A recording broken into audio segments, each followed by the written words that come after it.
On our 100th episode, and today's a special one. We have two amazing entrepreneurs in our community from On Pediatric. Their mission statement is to support and empower kids towards their pursuit of healthy movement and optimal function.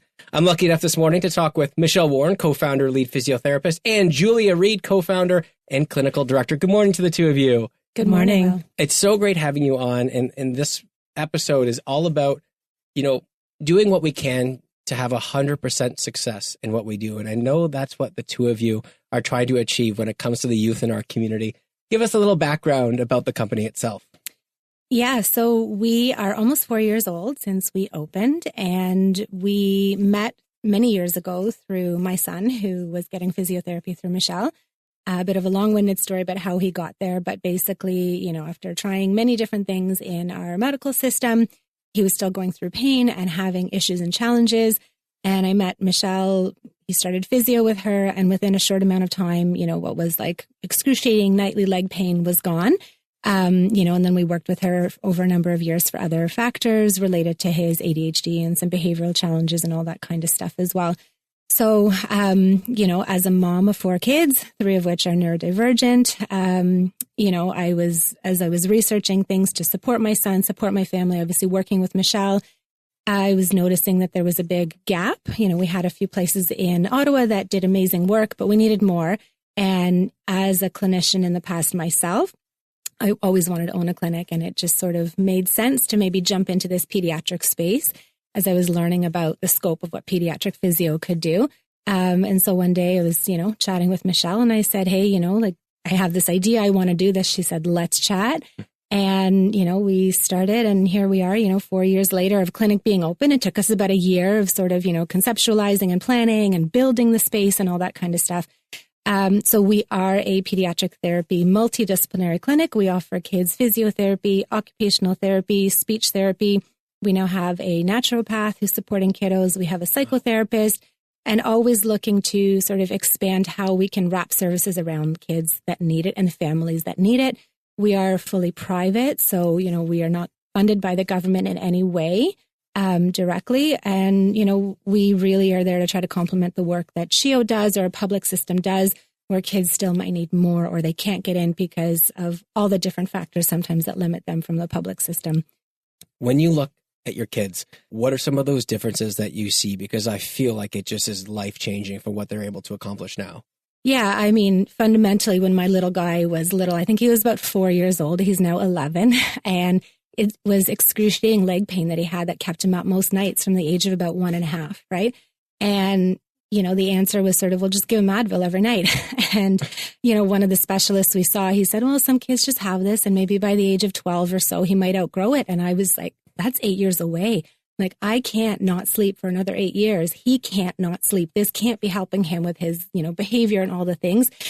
The assessment Michelle did, it kind of looked at, okay, this kid didn't really crawl. So that means the back of his body wasn't really developed strong enough. And he's a kid that could never stand still because of vestibular issues and proprioception and all of these different things. So, part of his body was overworking and underworking. And then, of course, we went into this whole thing around retained primitive reflexes, which, again, are super fundamental for kids learning behavior, physical struggles and challenges, coordination, all the things.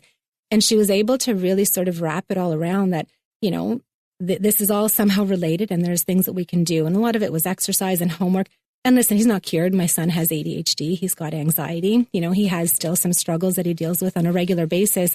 But I think the work that we did with Michelle, the work now that, my clinic does, their team does, it can help these kids where it's not just we'll just deal with it for 8 years. Oh, maybe they'll outgrow it. Like, there is an answer. There is a root cause to this. So I do look at the lens of the clinic as a mom. What does my own family need, let alone all the other families, with kiddos that have, all kinds of challenges that, they look for help with. Well, I love that it's a story of, you had a personal attachment to something that wasn't working for you and your family. And then you've created now an atmosphere that's going to help so many people. And enter Michelle, coming in, providing you with the physiotherapy for your children that has completely changed the way that they live their lives.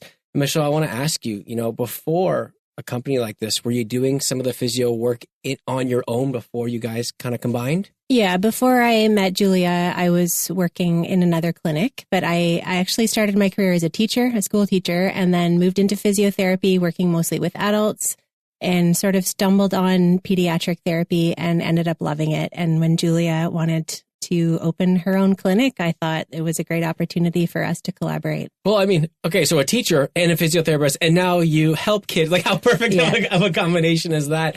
What are some of the treatments that, are available that really help these children? Because I'm very curious, do they differentiate what you would do with adults? We make everything fun. Our gym has monkey bars, a climbing wall. We have kid-sized bike and treadmill. We have every toy you could imagine that does the job for either OT or physio.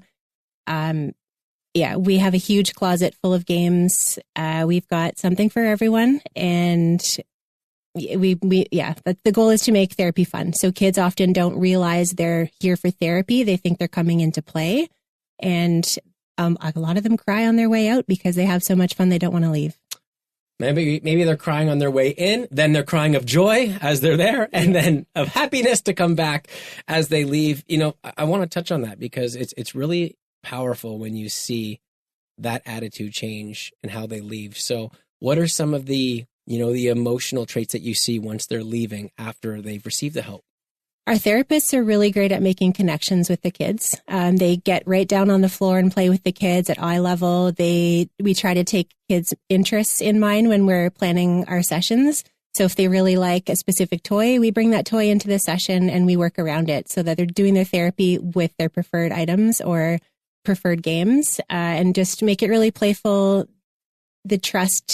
We generate trust quite quickly with the kids, and then a lot of times, they want to give us hugs or they want to hold our hands on their way out. So it's really fun, like really good connection with the kids. I imagine at the end of the day, you're very tired, but you probably have a really good sense of a self-feeling of rewarding with what you do. Is that fair to say? Absolutely. Yeah. I mean, it's so great.